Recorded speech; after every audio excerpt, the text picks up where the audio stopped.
Yeah, Hey guys, how's it going? I'm here with Chris Kendall. He's the Raw Advantage on YouTube and on Instagram. You can check out his stuff. I'm gonna have links in the description below to check him out. But he's here on the show today, and we're gonna, ask him a bunch of questions, get a bunch of information. Chris, you want to give a little introduction about yourself, real quick? for sure. Yeah, thanks for having me on, man. Stoked to connect with you and everyone else here. I host the rawadvantage.com, my website, YouTube, all over the place, just focusing on helping people live a holistic raw food lifestyle, run retreats, run around, go to festivals, all that fun stuff, and just really focuses on more conscious living, through raw foods and holistics. Awesome. So how long have you been doing this? The raw food Uh, lifestyle? I've been into the raw food lifestyle for 15 years. I've been studying nutrition for about 20, and yeah, that's pretty much it. Like raw food and self-development have been a big passion of mine since my late teens. I'm 39 now, from Canada. Wow, That's all I do, man. Yeah. that's amazing. You said you're a nutritionist. You studied this in school? Sorry? You've studied health and nutrition at all? Yeah, indeed. About 16 years ago, I went to a school called CSNN, the Canadian School of Natural Nutrition. It was actually a secondary calling. I wanted to be a chef, but there was no vegan chefing schools at that time that were really realistic for me to do and didn't ask you to eat meat, which I wouldn't do at that time. And so I went to that school. It was a 1 year full-time school that landed me the designation registered holistic nutritionist. And then just last year, I also took another course with Dr. Rick and Karen Dina. They have a Mastering Raw Food Nutrition course, which is a college level 1 year in-depth training that I took just to get even more into the more current studies in science. And I'm just a continual learner. The last 20 years I've been researching nutrition, and I don't plan on stopping because there's always more information to come out. But it is beautiful how it continues to just support and bolster the importance of fresh, ripe, raw, organic plant foods in our diet, and just makes it even more congruent and confident in what I'm doing. Wow, that's awesome, man. I love what you're doing, and I've been following you for a long time, and you have a lot of great recipes and tips and advice up for people getting started or even veterans in this raw food lifestyle. So you're much appreciated in the community. And um, Blessed by that, man. Blessed by that. I love doing what I'm doing. And, a good friend of mine, Matre, he has a song, and one of the verses in it is feeling this good is not meant to be done alone. It's like, it's so true, right? Like, yeah, I feel so good from living this, and it's given me so many gifts throughout my life that I want to share it, and I want to do it in the best way possible. So I don't ever want to right, stop, and just gotta continue growing in ways to help people. right. So what got you started? Do you want to go way back when you got inspired to begin this journey and this path? For sure. It's funny. I've said before, like, if the self I was when I was 16 saw myself today, I'd probably laugh. Like it was nothing I planned ever. I've been skateboarding since I was a little kid. I still skateboard. It's one of my favorite things in the world. But when I was in my early teens, somehow I thought that I was like saving the world by skateboarding. Like it was just my number one. It was so important. Everything I did revolved around it. By the time I was 18, I moved to Edmonton, Alberta, Canada, to hang out with some friends, but also because the legal drinking age was 18. And I drank a lot. Like I got into, cigarette smoking, pack a day, drinking at least 5 to 7 days a week, often when I'd wake up for breakfast, uh, eating as crappy as humanly possible, truthfully. Like, bacon double cheeseburger pizzas were my norm for lunch and dinner. Sometimes I'd be, eating those 49-cent hamburgers from McDonald's, order 10 at a time. And fast food was normal. I was also that kid who, like, I'd go out with friends, we'd go out partying. And if anyone had leftover anything, whether it was like alcohol or scraps of whatever food they had, I'd be like, $5, I'll eat it all, and just like overeat ridiculous amounts of crappy food. The reason I go into this is because it pretty quickly led me into feeling like shit, like horrid. Before that, my family did their best, gave us real nice home cooked kind of meals that were way better nutritionally than the fast food that I was getting into and the cigarettes and partying and whatever else. But by the time I was 19, I was depressed. I had severe chronic candida. I had joint pain. I had brain fog. I didn't want to live. I'll be honest. Like there were many, many nights that I'd go to sleep and just wish I wouldn't wake up. I remember going on flights, wishing the plane would crash. Like literally, I'd be like, crash, crash, crash. And I was in such a low place. I didn't give a shit about anyone around me, right? I was like, just crash, right? Um, and no one around me really knew it. I was able to bottle it up and just try and skate. A big part of this really was because, with my joints aching and my energy low and recovery poor, skateboarding was going downhill. And I was so focused on having a self-identity of being a good skateboarder that when I wasn't skateboarding well and I didn't feel like I was going to achieve my goals, I was like, what's the purpose? This sucks, This really led me to feel a need to figure something out. And the first thing I found was at Walmart, a yoga VHS tape. I was going to say DVD, but it was a VHS tape. And I took that on wholeheartedly. Like I started doing yoga in the basement of my friend's, my place in Edmonton and St. Albert actually, but started doing that all the time. And it started yielding some results. It kind of calmed me down, kind of got me in a more meditative mindset, more focus, more breath work. And it led me into researching the Veda kind of philosophy and going into yogic philosophy about karma and about vegetarian and veganism. And it really opened my eyes because before that, my sister actually had gone vegetarian and I used to laugh at her and like pretend I was a T-Rex around her. And but yeah, it really opened my eyes and opened my heart to that reality. And I started moving towards vegetarianism, but I didn't know what to do. So I went for my second kind of search, and it was for something in the form of nutrition. And one book jumped out at me at a used bookstore. It was called Fit for Life. It was as if it was glowing on the shelf. Once I found that, I was like, this is it. There's nothing else here for me.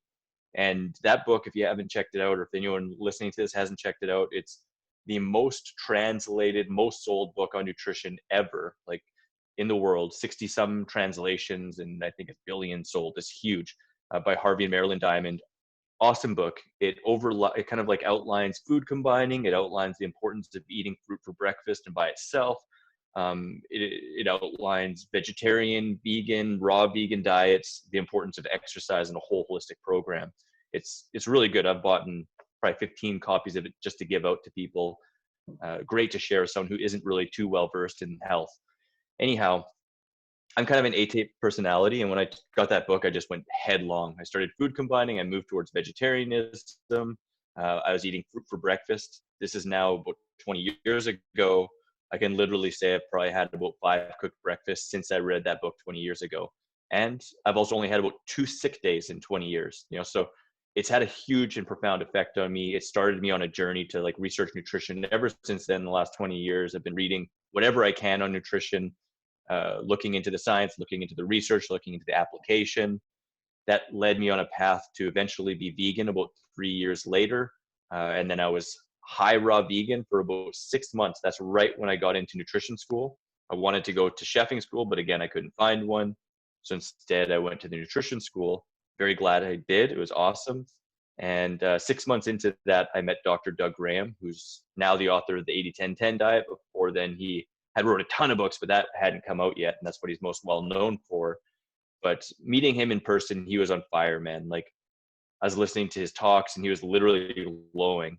Before that, I used to do a lot of magic mushrooms and go into nature and look at the energy fields of plants and just kind of trip out and enjoy stuff. But Doug was the first human being I'd seen in a natural state, not being, under the influence of magic mushrooms, to see like literally just glowing. And I was like, this dude's got something I want. And that next day I went 100% raw and my heart center burst open. I just felt so connected to everyone. I felt like, you know what, before this, all I'd been doing was researching for myself so I could skateboard more, I could jump off buildings. But once that heart opening took place, literally I was like, skateboarding's fun. I love it. I'm going to continue doing it. It's a means of connection, a means to share this, but I want to share this, I want to help people open themselves up to how amazing they can feel and how connected to nature and true spirit they can be. And so that kind of opened me up on a whole new path. And that's been now like 16 years that's been my sole focus. It took me about 5 years of applying it and learning from various teachers and doing it full time myself, and like falling off the wagon a couple times to feel like I was comfortable and competent to teach it and share it. And so about 10 and a half years ago, I started the Raw Advantage, and I've just been pouring myself into that. I have like 460 videos or more than that on YouTube. like 8 recipe books, some that I've co-authored with Doug Graham, and I've been blessed to like speak from the stage with him, and speak at various festivals over the last 10 years, hold lots of retreats, and that's all I do full time now is consult, write recipe books, chef, teach yoga, which has been a big passion of mine ever since then too, 20 years, and just keep on going and learning and growing with all of it. That's it, man. That's to today. Wow, that's incredible, man. Yeah, and I really commend you. You really made one of your mentors and like people you look up to, someone that you can, co-author a book with or lead a lecture with. Um, that's really incredible. And finding your passion is like something that everyone's trying to do. So the fact that Absolutely. you did that from skateboarding to raw foods, that's incredible. Yeah, I told myself years ago, and reaffirmed it later, that I wanted to live a passion-filled life, like wanted to live a very purpose-filled life and just live authentically and share that and make a living through doing that. And I mean, for the longest time, I just thought that would be skateboarding, but it took a new route, and I'm very happy for it because now I can kind of live the life of a pro skateboarder without having the responsibility of being that good, because that's very painful. I'm sure you've thrown But yourself down like millions of steps. it becomes a testament to the lifestyle, truthfully, because like I've rolled each ankle hundreds of times, literally. I've broken the wrists three times, 2 of the times since going raw, and I've found that I heal in about half to 3/4 of the time. I fractured my back about 11 years ago. I've broken 3 ribs, and I recently just got hit by a truck going like 60 kilometers per hour on my motorcycle and almost died, but I've healed very, very well, and all my doctors are very impressed with my recovery. So that's why I got into this, was to heal better. But and it Yeah, kind of goes hands in hand, because like if I hurt myself skateboarding, I dedicate way more time into like writing and creating, and then when I feel a little more even kilter, I skate and like express myself more, because I still love doing that, right? So it's a yeah. perfect balance. How long did you practice the raw foods lifestyle while being a active skateboarder? Well, I mean, I'd still say I'm an active skateboarder. The last year and a half since the motorcycle accident has been the most challenging for that. I Of actually course. have a surgery coming up on the 2nd to correct my fibula. My fibula healed side by side because it wasn't set properly, and because of that, it changes the joint angle of my ankle, and it's been causing some ankle pain. So they're actually Mm. going to saw it apart, re-put it straight, and then plate it on January 2nd. But that's a 4 to 6 week recovery, and by this point, with all the things I've gone through, I'm excited for it. I have no worry, and I don't think it'll be a big deal. Yeah, 4 to 6 Uh, weeks is gonna be a breeze. It'll be a breeze, man. Yeah, I had a month and a half where I couldn't barely move. It's crazy. Um, Yeah. so yeah, the first 5 years that I was going, like, first got into raw food, I was still really focused on skateboarding, and I was skateboarding and biking more than I ever have in my life, like active 5-6 hours a day. And in those beginning times too, I didn't really understand caloric density, so I was at a very low body weight and having a hard time keeping it up, which sometimes led to joint pain. Uh, but after a little while, I kind of understood caloric density and the importance of eating more dense fruits and getting enough calories consistently.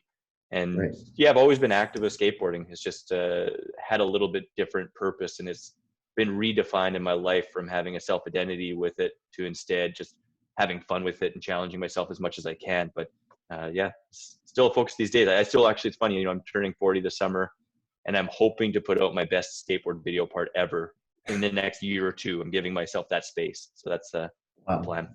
Yeah, dude. Well, we're all waiting. Uh, Yeah, it's um, coming, man. It's coming. I just got to get this surgery and heal up. yeah, yeah, and I'd like to talk a little about your accident. I was following your story. It came out of nowhere, honestly. Yeah. Much like the truck. Uh, Yeah. and I was really surprised when I first saw it, and I just ever since then I was following your story, and I knew in my heart that with all the love and service you've been doing over the years, that you would get out of it and heal instantly, almost instantly, and as you did, man, you really recovered like a scientific phenomenon, man. Like, I so don't know. I mean, I've recovered very well. My doctors are pleased, you know, like it's not that like, you know, like in my mind, I thought like when it first happened, it's crazy, man. Like I don't remember the accident. All of a sudden I woke up in the hospital about 2.5, 3 hours later and didn't feel any pain because they had drugged me up to the nine, you know, and the doctor's reports, my left leg was mutilated. So it was bad. And I had a concussion, but I guess I was still cracking jokes. And, you know, like I can be honest in saying, to me, the part that has been miraculous, and it's just for me a recognition of the work that I've put in different ways, is that in the last, you know, 18 months since the accident, I've really only had about 2 or 3 times where I was really down and negative and like felt like, you know, why did this happen? Other than that, very truthfully, I've been in gratitude, and I've seen it as an opportunity for growth and felt really good about it. And I know that in years past, maybe even only a decade ago, I would have had a way harder time, and I would have felt like this is such an unfair hand that I was dealt, and you know, why can't I skateboard, and this is so frustrating. And now I'm just, again, I'm seeing this as a huge opportunity for self-development and for growth, and to focus on gratitude and to heal my body in a different way, because I've never given myself that space. You know, like I've been skateboarding since I was 5 years old, and even when I injured myself, I'd get back into skateboarding and push myself before I'd fully healed. And fracturing my back, my glutes turned off, and I had uneven musculature, and it was causing all sorts of other troubles.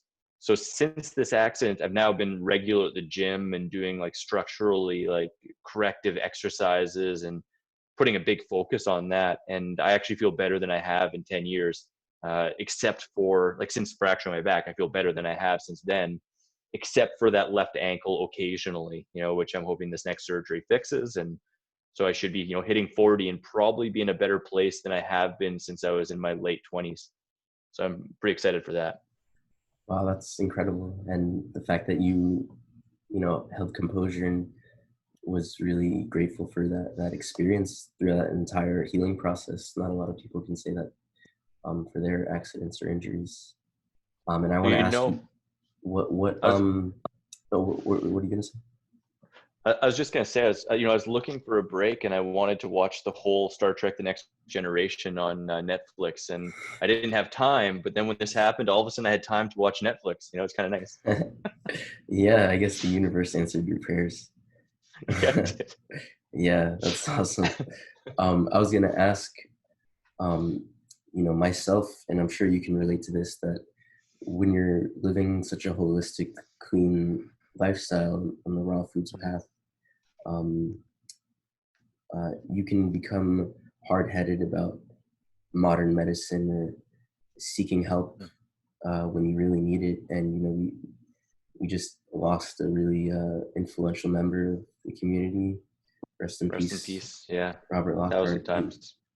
He really was a figurehead in this movement and community, and you know, I really resonate with a lot of the stuff he said and his attitude towards certain things. And it's sad what happened, but I think we can all learn a lot from what did happen. So I just want to ask if you have Amen to any that. advice, on like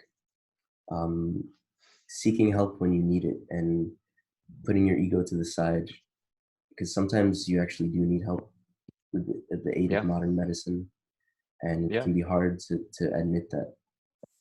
So 100%. And whether it's modern medicine or whether it's a family member, a friend, or a mentor, you know, like we all need help, you know, and it can be hard to ask, but without asking, we'll never receive, right? So, in terms of that, you know, I mean, for me, like I have absolute full faith and awe in the majesty of the human body and our predilection towards health and how well holistic health works. You know, like giving yourself all the conditions, just like a plant. You know, a plant has those 5 basic conditions it needs. Well, we have more than that, but if we give ourselves that, then we're going to thrive and heal and reach our highest heights.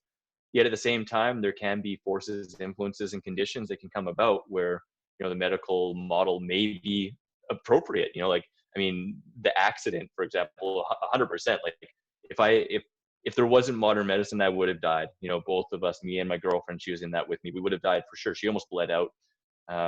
And if not, we would have been very disfigured and, you know, not been able to operate at a high level of being, you know, and make it a lot harder anyway.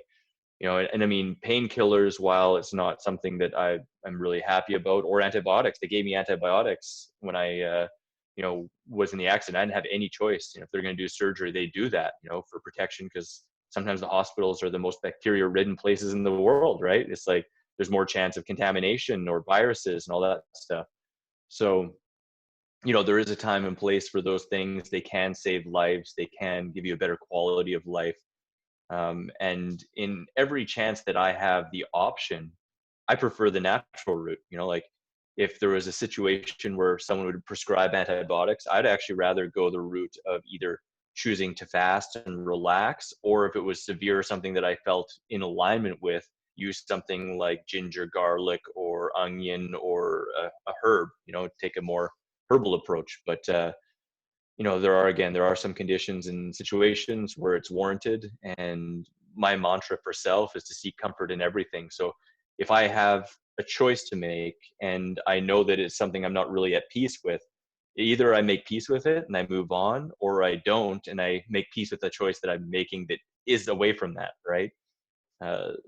Stress just creates inner discord, and it creates sickness in ourselves as well. So I've met people that are so against, drug treatment, or so against supplementation, that their philosophy leads to a poor example of health in reality with the physicality. And, I just like to notice things in myself. If I have discord towards anything, like if the thought of having antibiotics makes me stiff and cringe up and feel like out of connection, well, to me, that's something to look at and to breathe through and recognize, well, it is a choice. There can be a place for it. I don't have to do that, but if I am, how can I make peace with this? How can I bring more relaxation into this choice, and seek that at any means possible? And oftentimes it is just letting go, just having acceptance. Like, this is something that may help me right now. And even if it doesn't, I can still operate and move and grow from there. Stressing about it and worrying about it's only going to make it worse. So, Yeah, so I've well now had, I said. think, this will be my third surgery coming up, and I'm going to be put on antibiotics again. And I talked to my doctor. I'm like, I don't really want that, but I'd rather have that. And then, with knowledge, it's like, if you understand how to build up your microbiome from there, it's never going to be completely the same, but you can still, act upon that. I'd rather have that opportunity than have a limp most of my life, anytime I do any activity. Yeah, So yeah. I guess you gotta really pick your battles. yeah, exactly. And that's it, man. It's like, you make your choices, and you're either going to be happy if you have acceptance of your choices and the ramifications, or you're going to be pissed off and jaded if you decide, to feel like, it's not fair, or you're a victim. But, we're always consciously or unconsciously creating our life. And I choose to be a conscious creator and sit in acceptance of what I choose. mm, And that's the surest path to happiness. yeah, yeah, for real, man. Some wise words. Yeah, and I really have struggled for many years with uh, accepting things and help from other people, not Hmm. just medicine, but could be the love of others or anything. So I really Yeah. appreciate those words. And yeah, I'm sure you've experienced a lot of light from years of work with meditation and yoga. And do you have anything to say about the light that you've learned to develop with meditation and your methods of Kundalini yoga?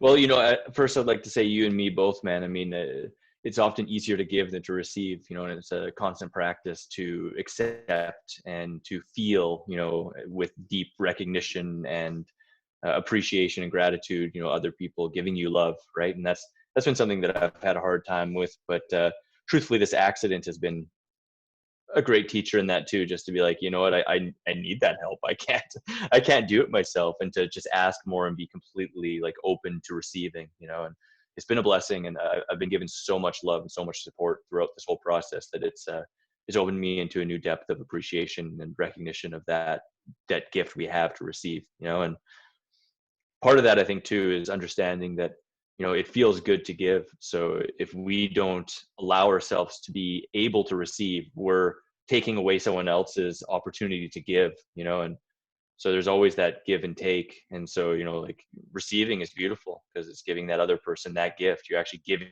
someone a gift, so and if they don't want to really give and they're actually just giving out of some other kind of egotistical thing, well, it just puts a mirror back up. They might see that or they won't, and they'll continue it. But it's just nice to be open to receive. Yoga, meditation, spirituality. I love all these subjects. They're clear and dear to my heart, and something to me that has always been really profound is kind of an analogy with just church. It's like, oftentimes people go to church to pray, and I think the world is our church. I don't think we need to go to a church to pray. And I look at the same way as with meditation, not in that the church or meditation has anything wrong with it, but my preference has always been to bring meditation into life, and I've done silent meditations and sit down meditations, and I can do them. I've had one really profound experience under a Bodhi tree, which is kind of funny. Probably some ego behind it, just thinking the comparison towards the Buddha and stuff like that. But I truthfully did have an amazing experience under a Bodhi tree in Hawaii. There's a huge Bodhi tree, and just sat under it. And all of a sudden, my parents came and like tapped me on the shoulder, and it'd been an hour and a half, and I thought it'd been like 15, 20 minutes. But that was the only experience like that. And otherwise, my focus has just been on trying to bring mindfulness and connection and gratitude into the present moment whenever I can. It's just the process of remembering to do that in every single moment. And so whether I'm skateboarding, I actually try and bring meditation into skateboarding and actually have a calm, even breath and relax and move and notice when I'm holding my breath, and notice when I'm focusing on fears and things that are not real in the moment, or notice when I'm just present and in gratitude for the ability to move and play. And if I'm talking with you like I am today, I try to bring a meditative aspect into that. And when I fall out of that and recognize I'm off on some other self tangent or thought in my mind, I recognize that and come back, just the same as we would with a breathwork meditation. And so that has afforded me the opportunity to grow in every single waking moment and try and make my life a walking meditation. I'm still practicing. I feel Fall like out of it all the time, but yeah, we're all just lifelong students, Exactly. Yeah. Yeah, It's fun. It's fun, and it's a blessed opportunity, right? And when we forget that, it's just coming back to that again. right.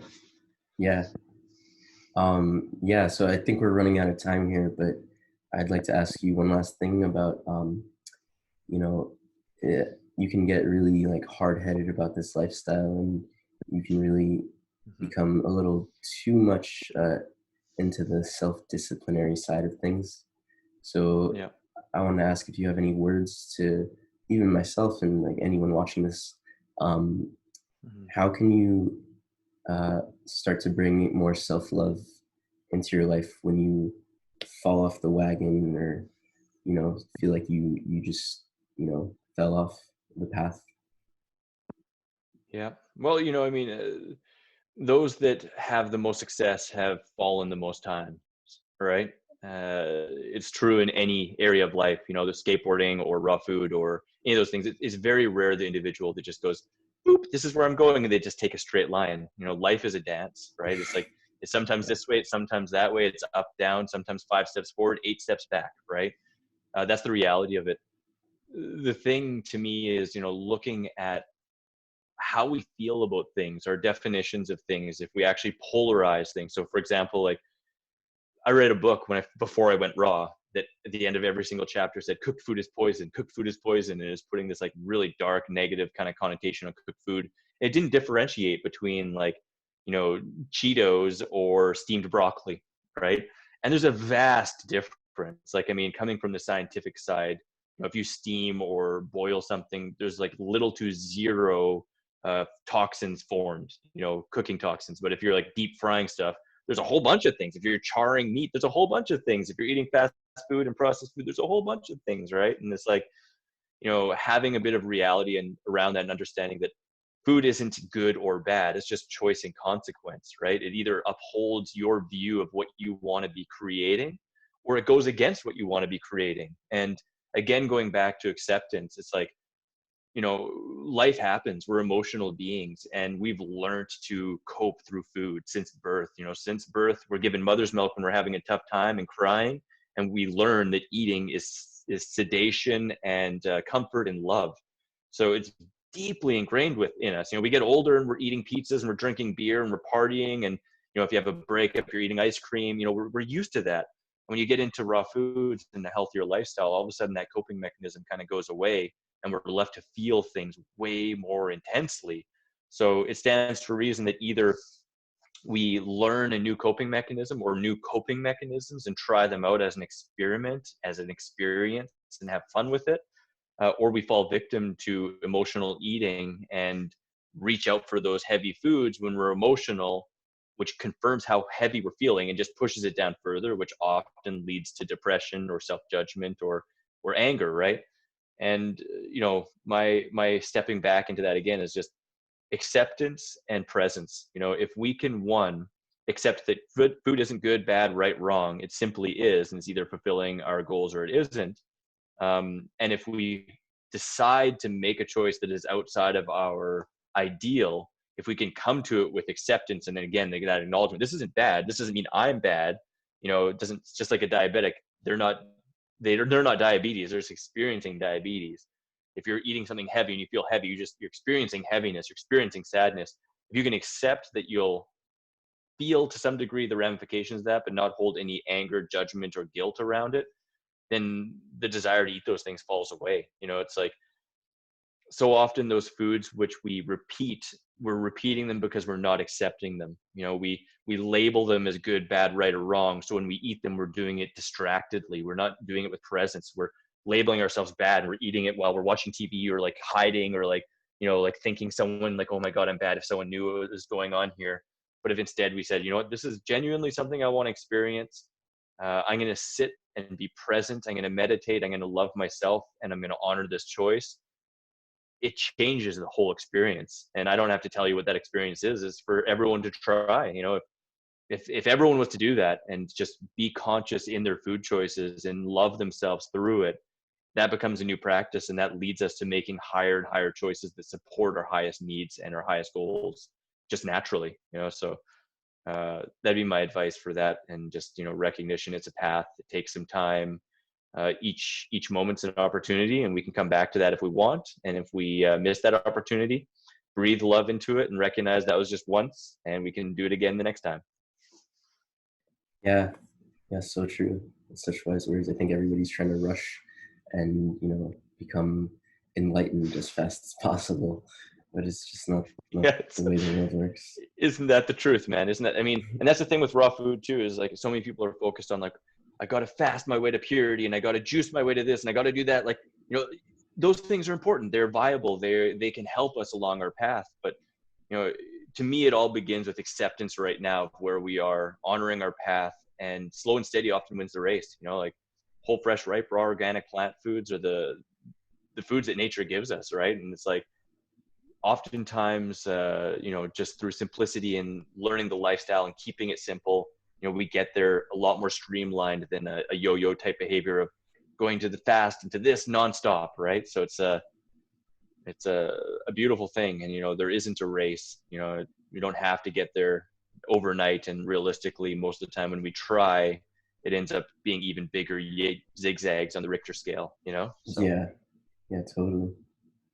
Wow. Well, thank you so much, Chris. I really appreciate you taking time out of your busy life to, you know, spread the message about raw foods and yoga and meditation and mindfulness. So, really inspiring words today. And if you want to leave off with any last words about where people could find you, or where they could find your stuff.